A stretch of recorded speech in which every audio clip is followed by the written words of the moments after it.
All right, let's dive in. We've got a really cool set of materials you sent over, all about this company, Change Innovators. They're Yeah. doing leadership training, but with a twist, right? Yeah. It seems like they're really focused on how emotional intelligence and human connection, like really being human, can actually lead to some pretty big changes in businesses. hmm We've got their website, a video, and even a recording from one of their meetings. Wow. So much to unpack. Should be fun. That was good.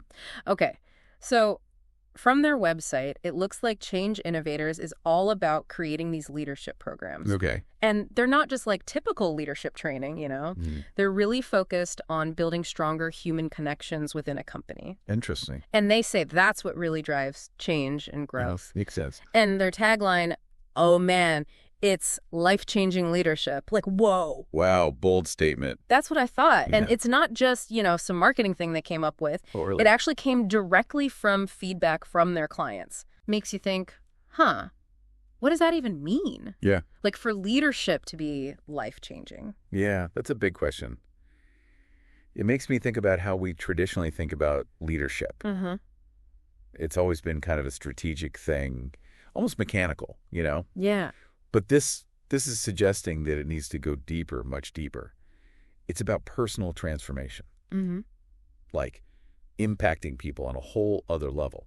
It's wild that they've been doing this for 20 years, though. 20 years? Yeah, because in the YouTube video, the expert, she mentions that when she first started talking about love and compassion in the workplace, people laughed at her. Really? Yeah, I guess that was a different time. for sure. Yeah. But she stuck with it. That's pretty amazing. Mm-hmm. I mean, the world of work has definitely changed a lot since then. Absolutely. The old ways of doing things, the command and control style, they just don't work anymore. You're right. Now we have like flexible work, new generations coming in with totally different values, Mm-hmm. and everyone is talking about mental health and well-being. It's a whole different ballgame. It's true. And so many companies just try to fix problems by, restructuring things Yeah. or adding new policies without ever really dealing with the human side of things. Right. It's like putting a Band-Aid on a broken leg. Doesn't really fix anything. Exactly. And in the meeting recording, they talk about this a lot. Or do they? Yeah. They emphasize how important inner work is. Like, you have to do that first before anything else can really change. Inner work, huh? What do you mean by that? Well, there was this one line that really hit me. It was, if I expect my outer world to change, but I'm not willing to do the work on the inner side, then I'm wasting my time. Oh, wow. That's powerful. I know, right? And that seems to be the core of what Change Innovators is about. I see. It's not about manipulating the world around you. It's about changing how you interact with it. Okay. Yeah, I get that. And they have a specific model for this. Yeah, they call it the accountability model. They introduce it in Module 3. Okay, so is this different than just, hitting your targets? Oh, yeah, it's much deeper than that. It's about holding yourself accountable, not just for what you achieve, Okay. but for how you show up, how you contribute, Mm-hmm. how you live out the values you want to see in your work. I like that. Yeah. So instead of asking yourself, did I meet my goals? Right. You ask, am I being the kind of leader I want to be? That's a good question. Now I'm starting to see why people call this training life-changing. Yeah. It's not just professional development, it's personal growth, Absolutely. Yeah. And that growth can spread. How so? I mean, it impacts your own work, sure, Mm-hmm. but it also affects your team, your whole department, maybe even the entire company. It makes me wonder how the conversations change when leaders adopt this approach. Oh, yeah. The whole dynamic between managers and employees must be different. Absolutely. Change Innovators talks about shifting from transactional to transformational conversations. Okay, I'm curious. What's the difference? Imagine a manager who's only focused on results. Yeah, Like, did you meet your deadline? Did you hit your numbers? That's a transactional conversation. right. But in this model, it goes deeper. Deeper how? It's about exploring the meaning behind the work, why people are motivated, Oh, okay. and how everyone contributes to the bigger picture. So it's not just about the what, it's about the why. Exactly. Yeah. And in the meeting recording, there's this great story about a manager who was trying to merge a bunch of different companies together. Sounds complicated. It was. But he said that this program really helped him. How so? Well, he was able to understand the different ways the teams thought about things. Ah, interesting. And because of that, he was able to create a much smoother integration process. So it helps to avoid conflict. Well, it's more than that. It creates a space where disagreements are okay. They can actually be productive. That's cool. Okay, so we've talked about inner work, a new kind of accountability, and these really interesting conversations. Yeah. But there's one thing that keeps coming up that I'm not quite sure about. They keep talking about love. Love. Yeah, like love is this core energy in leadership. And I have to ask, what kind of love are they talking about here? Right. It's not romantic love, obviously. Absolutely. It's about tapping into that human capacity we all have for kindness and compassion. Okay. And then bringing that energy into everything we do, our work, our interactions. I can see how that would make for a more positive workplace. Yeah. But how does it actually work in practice? What does love look like at work? Well, it starts with really listening to people, Okay. seeing things from their perspective, Mm. and respecting their opinions. Mm-hmm. It's about recognizing that everyone has value no matter what their job title is Yeah. or how well they're performing. It reminds me of that quote from the meeting, something like, there's bad behavior, but there's no bad people. Exactly. It's Yeah. not about judging people. Yeah. It's about separating the person from their actions. Everyone makes mistakes. We have to be more forgiving. Okay, I'm starting to see how this all connects. By focusing on compassion, we build stronger relationships, communicate better, and end up with a more fulfilling and productive work experience. Yeah. It's about remembering that we're all human. Yeah. Even when things are tough. Totally.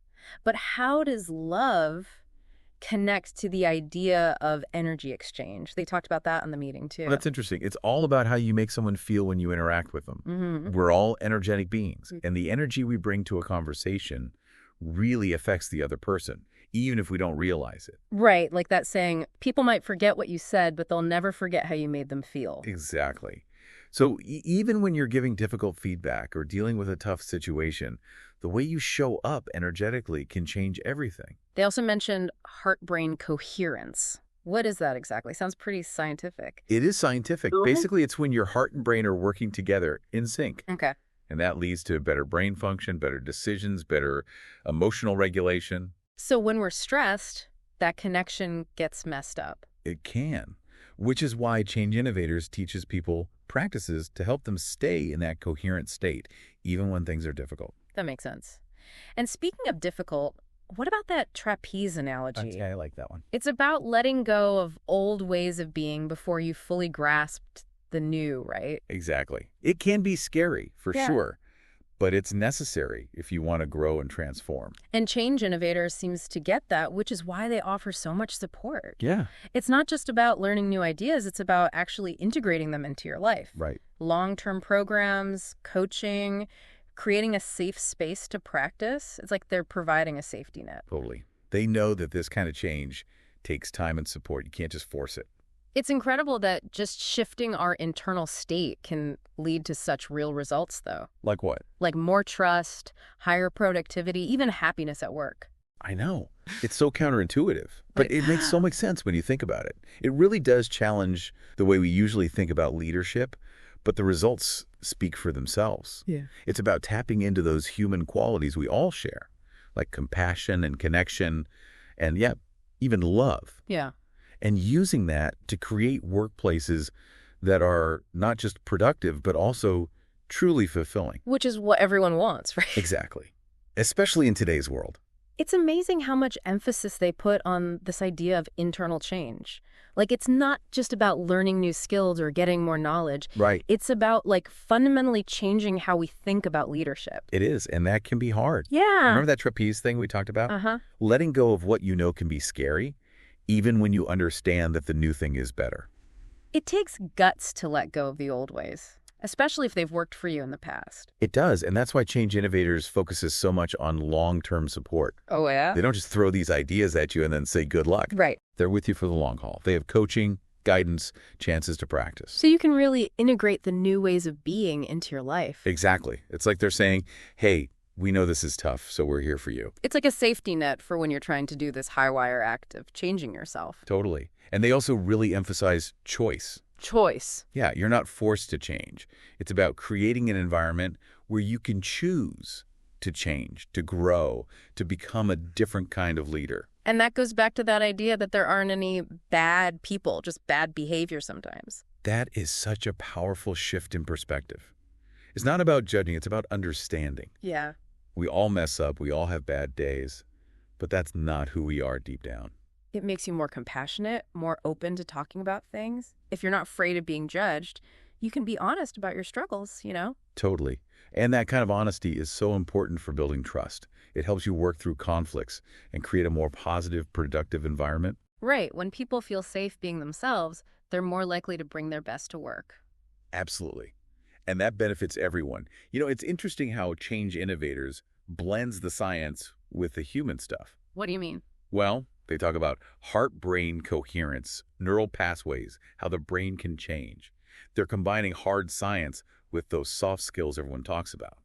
So it's not just about changing your mindset, it's about rewiring your brain for more emotional intelligence, more resilience. That's a great way to put it.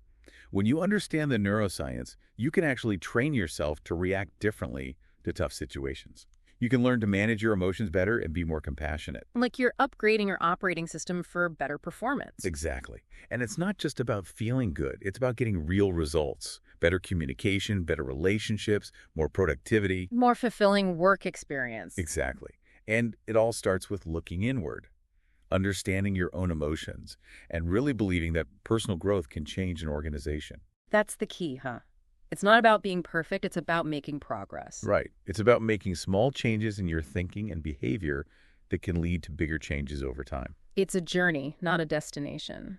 And anyone can take that journey. It doesn't matter if you're a CEO or just starting out. You can benefit from developing your emotional intelligence. Absolutely. It's about realizing that we're all human and we have the potential to make positive changes, both in ourselves and in the world around us.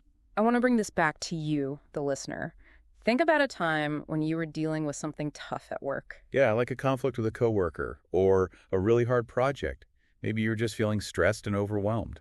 Now imagine approaching that same situation, but with more self-awareness, more compassion, even that love we were talking about. Take a second and really picture yourself there embodying those qualities. How would that change how you interact with people? How might it affect what happens? Those are some good questions to think about because at the end of the day, it all starts with us. Mm-hmm. It starts with looking inside ourselves, questioning what we believe, and being open to a new way of being in the world. And that internal shift can have huge effects. For sure.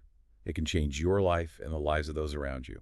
This has been a really interesting deep dive so far. Lots to think about. It has. But before we wrap up, there's one more thing from the meeting I want to touch on. It seems kind of backwards at first, but it's a big part of this whole approach. And that's the idea that vulnerability is actually a strength, not a weakness. Yeah, that's a tough one. It goes against everything we're taught. Right. Like to be strong, to be successful, you got to act like you have it all together. Be confident, have all the answers. Exactly. But what they're saying in this meeting is that real strength, especially as a leader, comes from being vulnerable. It makes you wonder how many times people miss out on connecting with each other because they're too afraid to let their guard down. I think it happens all the time. Admit they don't know something. Ask for help. We're taught to see vulnerability as a bad thing, something to hide. Yeah. But what if it was actually the key to building stronger, more genuine relationships? In the recording, there's this part where one of the participants talks about how the program helped him be brave enough to admit he was struggling with a project. Oh, yeah. And instead of people judging him, his team was super supportive. They helped him out and shared their own experiences. That's a perfect example of how vulnerability can build trust. Yeah. And lead to better teamwork. When we're open about our challenges, it makes it okay for others to do the same. Exactly. And when everyone's being real, you get this incredible sense of connection, like you're all in it together. It creates this feeling of safety and belonging. Mm-hmm. People are more likely to take risks, try new things, because they know it's okay to mess up. We always hear about how lonely it can be at the top. Yeah. But what if leaders could change that by being vulnerable themselves? Create a culture where it's okay to be human. Right, where it's okay to make mistakes, to not have all the answers, to ask for help when you need it. That's the kind of leader people want to follow. Someone who's real, who they can relate to. It makes everyone feel safe, and that helps teams do their best work. Totally. Okay, so let's do a quick recap of what we've learned about Change Innovators. Sounds good. We started by talking about how the old ways of leading just don't work anymore. Emotional intelligence and human connection are essential in today's world. We talked about how their approach is all about focusing on inner work first, changing how we think about accountability. and having deeper, more meaningful conversations. Right, and we can't forget about love. Yeah, love as this driving force of compassion and understanding, it can really change how we interact with each other and how we work together. And finally, we landed on this idea that being vulnerable can actually make you stronger. Because it helps you connect with people on a deeper level and build a more supportive and authentic work environment. This has been a really cool discussion. It really has. Lots to think about. But before we go, here's one last question for you, the listener. How would changing your internal state, even just a little, change your work and your relationships? What's one small thing you can do today to be more self-aware, more compassionate, more vulnerable? Thanks for joining us on this deep dive. We hope it's made you curious and inspired you to make some positive changes in your own life and work.